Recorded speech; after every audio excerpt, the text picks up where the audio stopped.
Manusia, hewan maupun tumbuhan, sebagai makhluk hidup, kita perlu oksigen untuk hidup.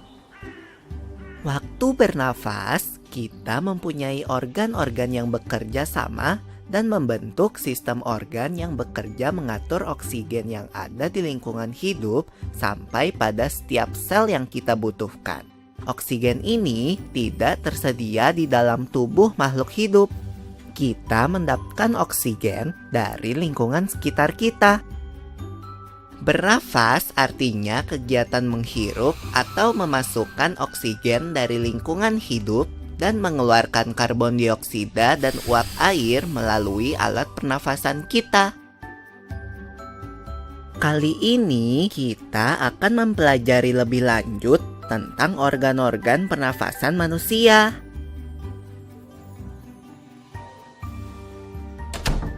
Lula, kamu tahu enggak kalau alat pernafasan kita terdiri atas hidung, pangkal tenggorok atau laring, batang tenggorok atau trakea, cabang batang tenggorok atau bronkus, dan paru-paru.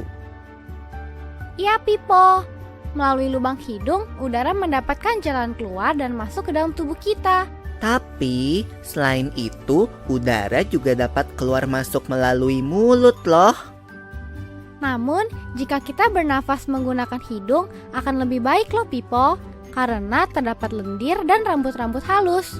Rambut-rambut halus ini berfungsi untuk menyaring udara yang mengandung debu, kotoran, dan kuman penyakit. Benar sekali, Lula. Selaput lendir berfungsi untuk mengatur suhu udara yang akan masuk ke paru-paru dan mengatur kelembapan udara agar sesuai dengan kelembapan tubuh. Hidung juga jalur yang langsung terhubung dengan alat pernafasan berikutnya, yaitu tenggorokan. Tenggorokan merupakan alat pernafasan manusia yang kedua. Pada tenggorokan terdapat laring atau pangkal tenggorok dan batang tenggorok atau trakea. Pada bagian dalam dinding batang tenggorok terdapat selaput lendir dan rambut-rambut halus yang selalu bergetar yang berfungsi menghalangi benda-benda asing yang akan masuk ke paru-paru. Pernahkah kalian tersedak? Kamu pernah enggak, Lula? Pernah banget, Pipo. Itu kenapa ya, by the way? Tersedak merupakan gerak refleks untuk mengeluarkan kembali benda atau makanan yang masuk ke saluran pernafasan. Oh, aku tahu. Gerak refleks adalah gerak cepat dan otomatis yang menanggapi rangsangan dari luar organ, kan? Iya, Lula. Kemudian pangkal tenggorok yang disebut juga laring menghubungkan hidung dengan batang tenggorok atau yang biasa disebut trakea. Pada ujung trakea terdapat bronkus, yaitu percabangan yang menghubungkan trakea dengan paru-paru kiri dan kanan. Paru-paru terletaknya di dalam rongga dada, kan, Pipo? Jika kita menghirup udara, maka udara masuk ke paru-paru. Lalu kemana lagi ya? Melalui bronkus menuju cabang dari bronkus yang disebut bronkiolus dan berujung pada gelembung paru-paru yang juga disebut dengan alveolus. Pada alveolus ini kan yang terdapat pembuluh darah, di mana terjadi pertukaran gas oksigen dengan karbon dioksida.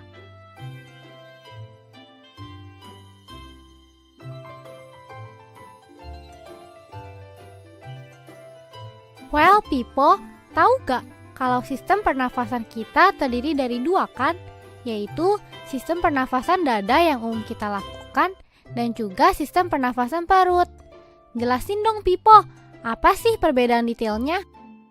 Pernafasan dada terjadi karena gerakan tulang rusuk oleh otot-otot antar rusuk. Pengambilan udara terjadi saat otot antar rusuk berkontraksi atau mengerut, sehingga tulang rusuk terangkat ke atas menyebabkan rongga dada dan paru-paru membesar. Oh begitu, berarti pengeluaran udara terjadi saat otot antar rusuk berelaksasi atau mengendur. Saat itu, tulang rusuk turun ke posisi semula, menyebabkan rongga dada dan paru-paru mengecil, kan? Ya, benar sekali. Lalu menurut kamu, bagaimana dengan pernafasan perut kita, Lula? Aku belum yakin banget sih, Pipo. Jelasin dong.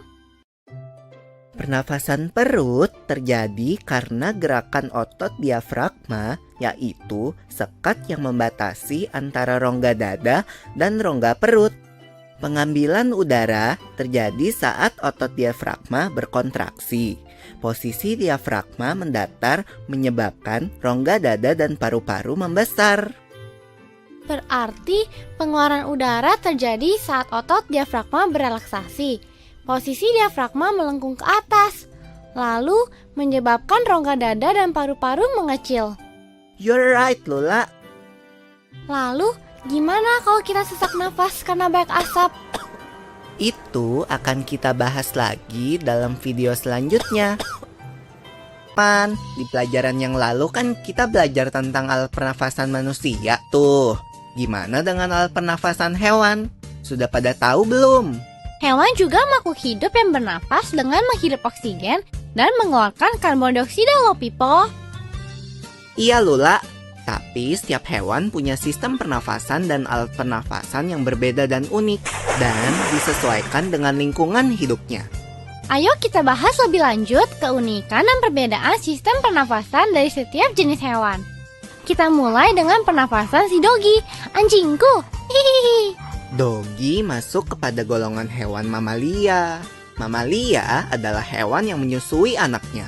Alat pernafasan mamalia yang hidup di darat mirip dengan alat pernafasan manusia, yaitu hidung, pangkal tenggorok, batang tenggorok, dan paru-paru. Mamalia bukan hanya hewan yang hidup di darat saja kan, Pipo? Soalnya, setahu aku ada beberapa jenis mamalia yang hidup di air. Mamalia yang hidup di air juga bernafas dengan paru-paru kan? Iya, tapi dilengkapi dengan katup pada hidungnya. Katup itu menutup saat menyelam dan kebuka waktu muncul di permukaan air untuk mengambil oksigen dan mengeluarkan karbon dioksida dan uap air. Contoh mamalia yang hidup di air itu lumba-lumba, paus, dan dugong. Lalu, bagaimana dengan ikan peliharaanmu, Pipo? Buat hewan yang hidup di air, alat pernafasannya beda kan? Sebagai hewan yang hidup di air, ikan memiliki alat pernafasan unik yang dapat menyaring oksigen di dalam air yang disebut insang. Insang terdiri atas lengkung insang, lembaran insang, dan tutup insang. Lengkung insang berwarna putih dan terdapat rigi-rigi insang sebagai alat penyaring udara pernafasan. Lalu, lembaran insang berbentuk seperti sisik. Insang pada ikan berjumlah 4 lembar, yang terletak di sebelah kiri dan kanan kepala yang dilindungi tutup insang berbentuk setengah lingkaran. Aku perhatikan, ikan juga memiliki gelembung renang untuk menyimpan oksigen kan? Lalu, dia juga bisa mengatur gerak naik turun di air. Pada saat mulut ikan terbuka, air masuk ke rongga mulut dan mengalir menyentuh lembaran insang yang mengandung pembuluh darah. Oksigen yang terlarut dalam air masuk ke pembuluh darah tipis dan diedarkan ke seluruh tubuh untuk pembakaran zat makanan. Pada saat mulut ikan tertutup, tutup insang terbuka sehingga air keluar melalui insang. Dan pembuluh darah mengeluarkan sisa pembakaran karbon dioksida dan uap air. Insang merupakan tempat pertukaran oksigen dengan karbon dioksida dan uap air. Sedangkan ikan yang hidup di tempat kurang air seperti lumpur mempunyai lipatan pada insang yang disebut labirit yang dapat menyimpan cadangan oksigen. Jenis ikan yang hidup di lumpur itu kan kayak ikan lele, ikan betok, ikan gabus, dan ikan gurami.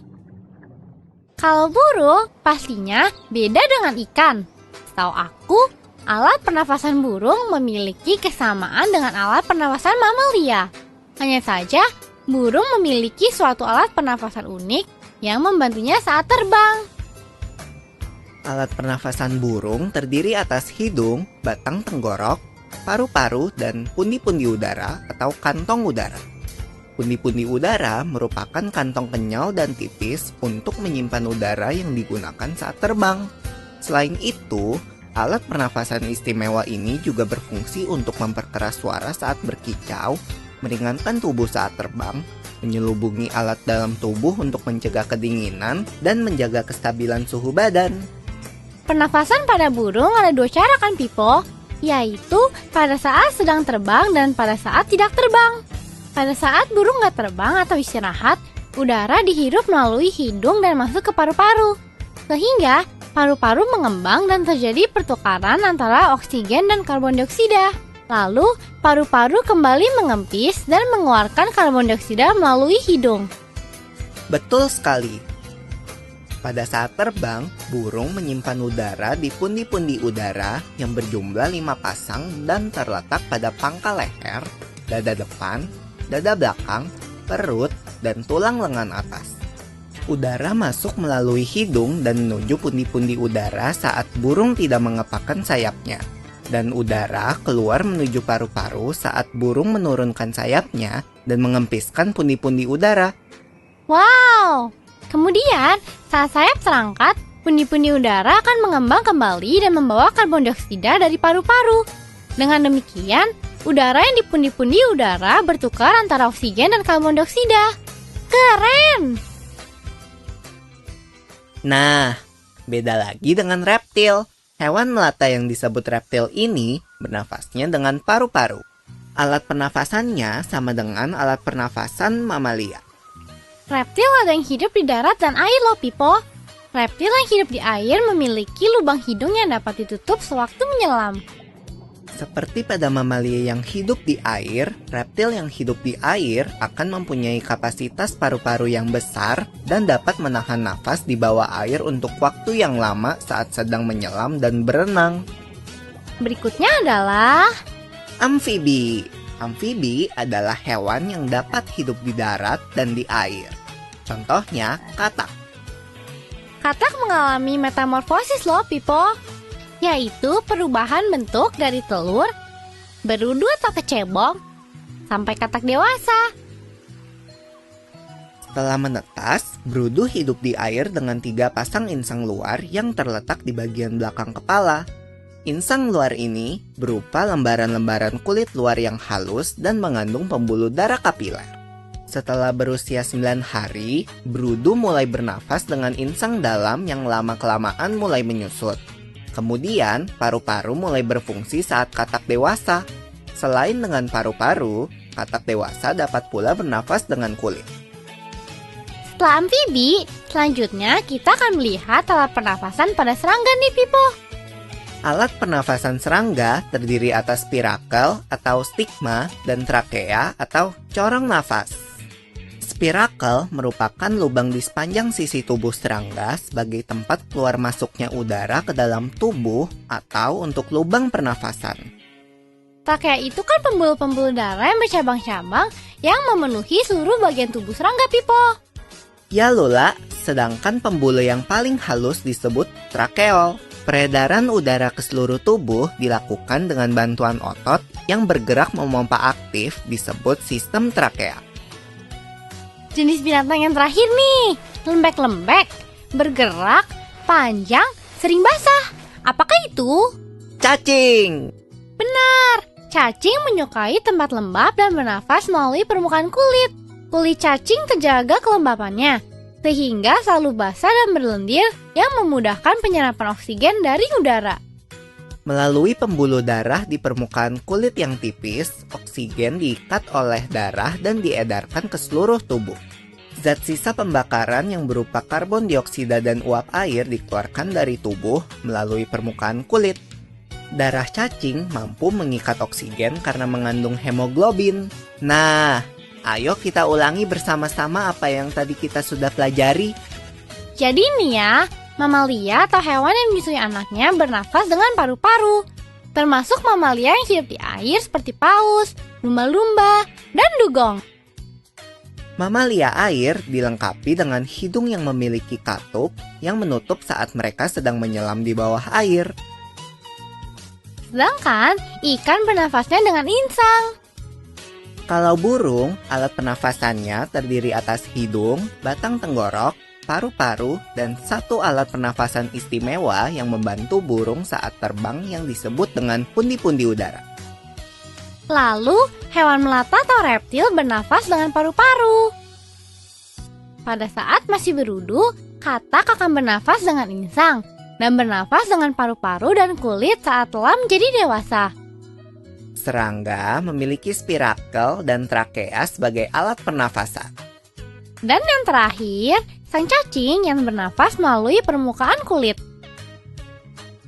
Wah, unik-unik ya pernafasan hewan.